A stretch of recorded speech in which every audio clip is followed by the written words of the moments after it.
नाज़रीन, काफी बड़ी डेवलपमेंट्स जो वो तेजी के साथ हो रही हैं। इस वक्त जो बड़ी खबर सामने आ रही है वो ये है कि ईरान और अमेरिका के दरमियान जो एमओयू है उसको साइन कर लिया गया है। बड़ी डेवलपमेंट है। जाहिर है जिस तरह से हमला किया गया, आज आप देखिए कि वही सुपर पावर जो है वो उन्हीं लोगों के साथ, उसी लीडरशिप के साथ जो है वो साइन कर रही है। दैट मींस के इस मुआहदे का मतलब ही है कि वो हार चुके हैं, बहुत बुरे तरीके से जो हारे हैं। सो इलेक्ट्रॉनिकली जो एमओयू है उसको साइन कर लिया गया है। फाइनली एक अंडरस्टैंडिंग जब वो उस पर मामला जब वो पहुंच गए हैं और इसके साथ जब वो सेरेमनी भी होगी, फ्राइडे को ये सेरेमनी होगी जिसको जेडी वैंस है वो अटेंड करेंगे। इधर से ईरान के वज़ीर ख़ारजा और ईरान के जो स्पीकर हैं वो इसको अटेंड करेंगे। ये जो इलेक्ट्रॉनिक साइनिंग हुई है इसमें वहां से ट्रंप और जेडी वैंस ने साइन किया और यहां से जो है ईरान के जो स्पीकर हैं, जो चीफ निगोशिएटर हैं, उन्होंने साइन किया। तो ये काफ़ी बड़ी डेवलपमेंट है कि एक चीज़ जब तय पा गई है। अच्छा, अब इसका जो रियल टैक्स है, क्या चीजें तय हुई हैं, ये फ्राइडे को या सैटरडे को जब वो सामने आएगा। अभी तक ऑफिशियल सतह के ऊपर ना ही अमेरिका से और ना ही ईरान से जिस चीज के ऊपर आज साइन हुए हैं उसका रियल टैक्स किसी के पास नहीं है। मीडिया के ऊपर बहुत सारी चीजें हैं, ईरानी मीडिया भी बता रहा है, अमेरिकन मीडिया भी बता रहा है, बाकी दुनिया का मीडिया भी बता रहा है कि ये भी है, ये भी है, ये भी है। सो रियल टैक्स जो है वो हमारे सामने आएगा फ्राइडे को या फिर सैटरडे को। लेकिन जो एक चीज काफी ज्यादा कंफर्म होकर सामने आ रही है मीडिया ही के जराए से, और वो ये है कि अमेरिका ईरान को 300 अरब डॉलर जब देने जा रहा है। जी आपने सही सुना, 300 अरब डॉलर अमेरिका और उसके गल्फ एलायंस ये ईरान को देने जा रहे हैं रिकंस्ट्रक्शन की मद के अंदर। जो ईरान कंपनसेशन डिमांड कर रहा था, ये उस मद में कंपनसेशन वो सबसे बड़ी चीज होती है, यानी बाकी तमाम कंडीशंस को साइड पर रख दें। सो कंपनसेशन ये एक वो सॉलिड कंडीशन होती है। जो कंपनसेशन पे करता है वो एक एब्सोल्यूट सरेंडर कर रहा होता है, ये शिकस्त नहीं होती, ये एब्सोल्यूट सरेंडर होता है। जैसे जर्मनी ने दोनों जंगों के अंदर जो कंपनसेशन पे किए थे और दूसरी आलमी जंग में जो कंपनसेशन उसने पे किए वो 270 अरब डॉलर थे, जिसकी आखिरी किस्त जो है वो उसने 2010 में पे की थी।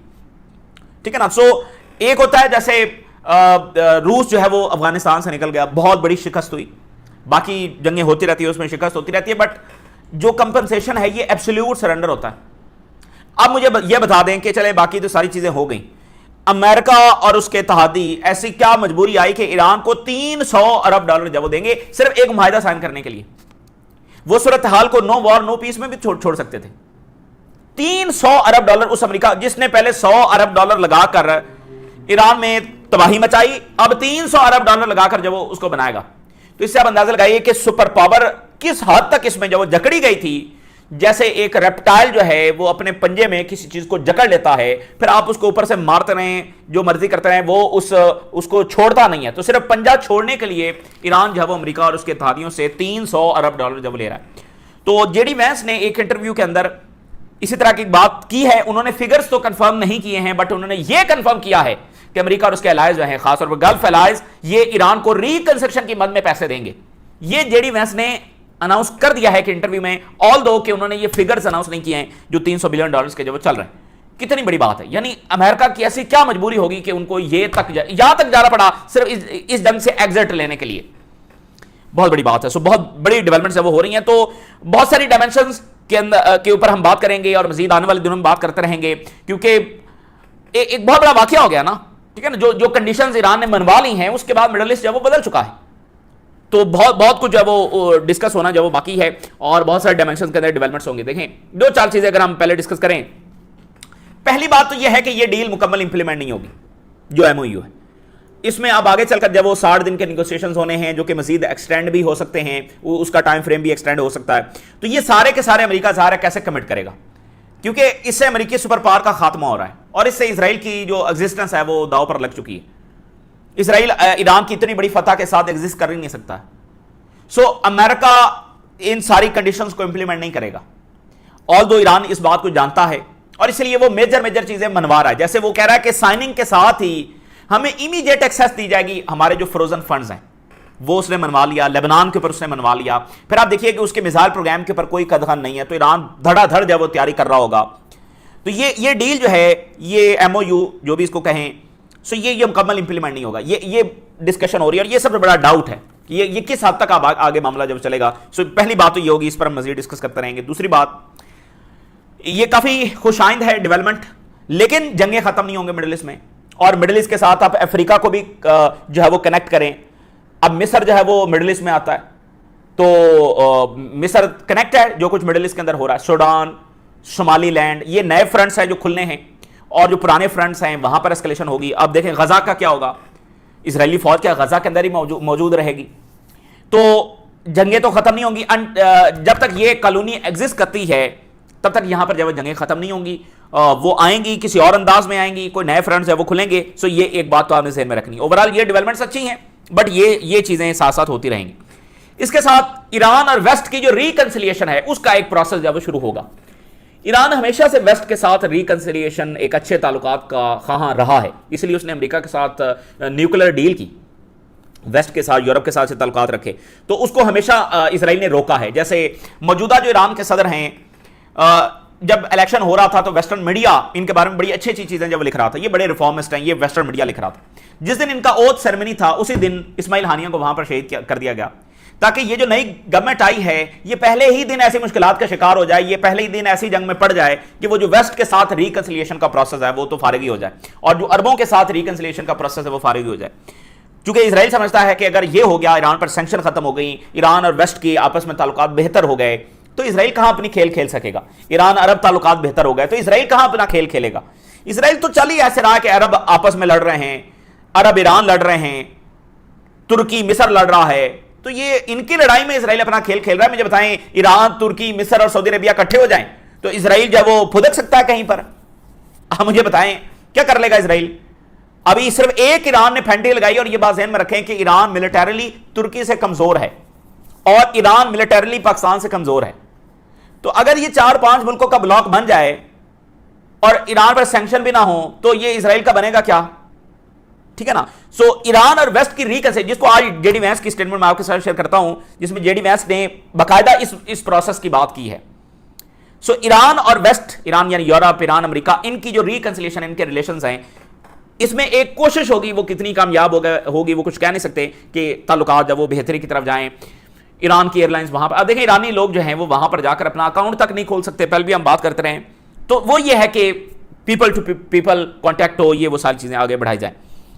तो इसके साथ जब वो रीजन अपने आप को रीपोजिशन करेगा, क्योंकि इस कंडीशंस के साथ जो ईरान ने मनवा ली हैं और शिकस्त दे दी है, तो जो रीजनल फ्रेमवर्क काम कर रहा था, इजराइल, मिडिल ईस्ट के मुल्क, अमेरिका और यूरोप, ये सारे मिलकर ईरान ही को कंटेन कर रहे थे ना, तबाह कर रहे थे, ईरान ही को शिकस्त दे रहे थे।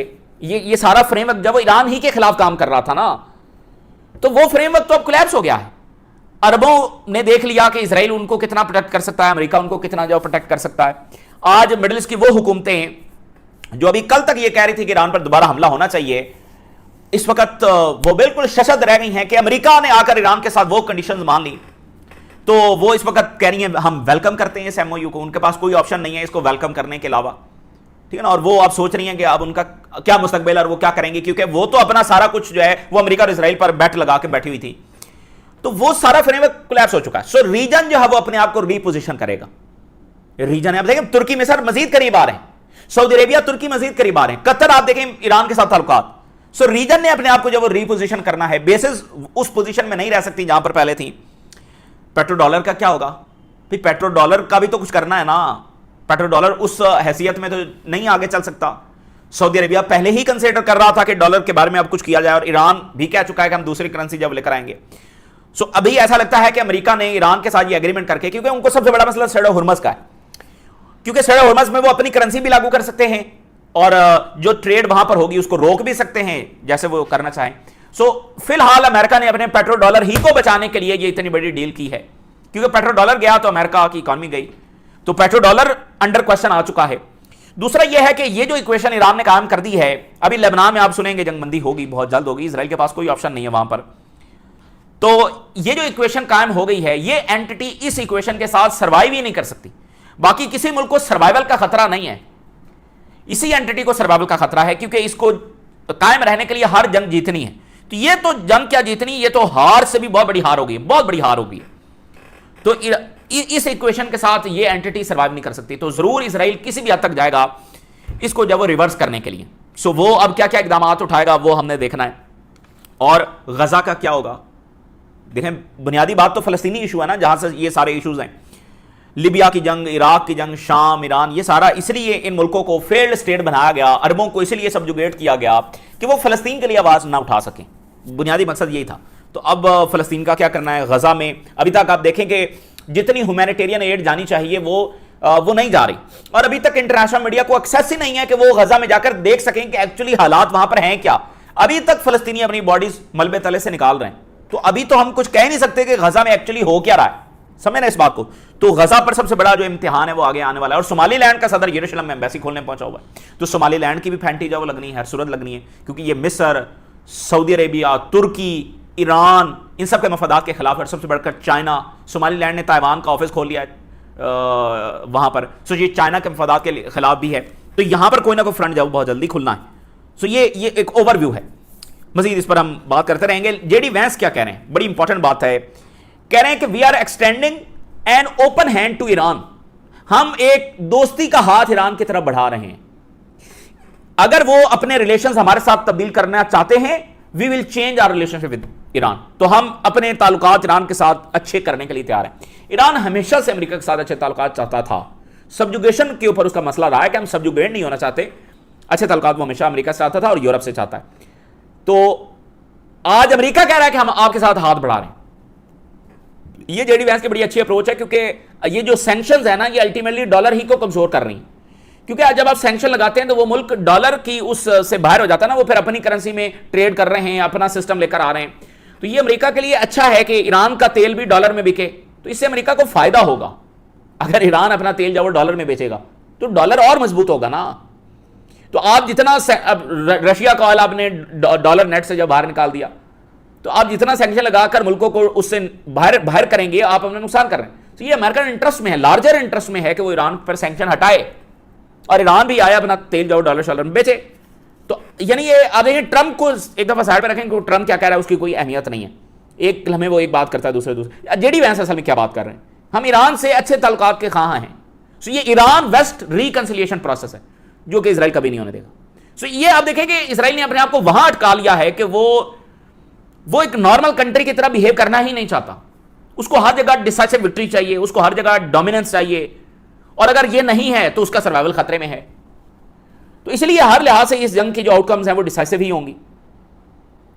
तो अब ये जेडी वैंस की बात सुने कितनी इंपॉर्टेंट है। कहते हैं कि इजराइल में कुछ ऐसी पार्टीज हैं, ऐसे लोग हैं, ऐसा एक तबका है जो इस एग्रीमेंट को, इस एमओयू को पसंद कर रहा है और एक नया मिडिल ईस्ट वो बनने जा रहा है। अब ये कितनी इंपॉर्टेंट बात है, इसमें जेडी वैंस जो हैं वो तल अवीव में रिजीम चेंज का मैसेज दे रहे हैं, इशारा दे रहे हैं। रिजीम चेंज तो ईरान में होना थी, ज़ाहिर है जब नहीं होगी तो फिर रिजीम चेंज कहीं और होगी, क्योंकि हर एक्शन का एक रिएक्शन होता है ना।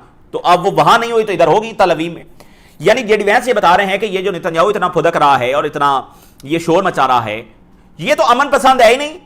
कुछ और लोग हैं जो इजराइल में बैठे हुए, वो अमन पसंद है और वो इस एमओयू को पसंद कर रहे हैं। तो ये क्लियर इशारा है नेतन्याहू के फारिग होने का। ये जेडी वैंस ने इशारा दिया कि नेतन्याहू को नहीं पसंद तो ना हो, बाकी लोग तो पसंद कर रहे हैं, ये तो अमन पसंद है ही नहीं।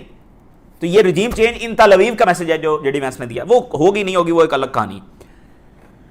तो बड़ी इंपॉर्टेंट बातें जब जेडी वैंस ने की हैं, इसमें उन्होंने कहा कि रिकंस्ट्रक्शन के लिए ईरान को जब वो पैसे दिए जाएंगे, ये उन्होंने इस शो के अंदर जब वो बात की है। अब जैसे इंडिया टुडे ने लिखा $300 billion US Iran peace deal, और इंडियन एक्सप्रेस ने लिखा US says Iran could have access to $300 billion. फिर एक अमेरिकी मीडिया ने लिखा $300 billion fund at the centre of US Iran deal. यानी ये मरकजी नुक्ता है ईरान को ये पैसे दिए जाने।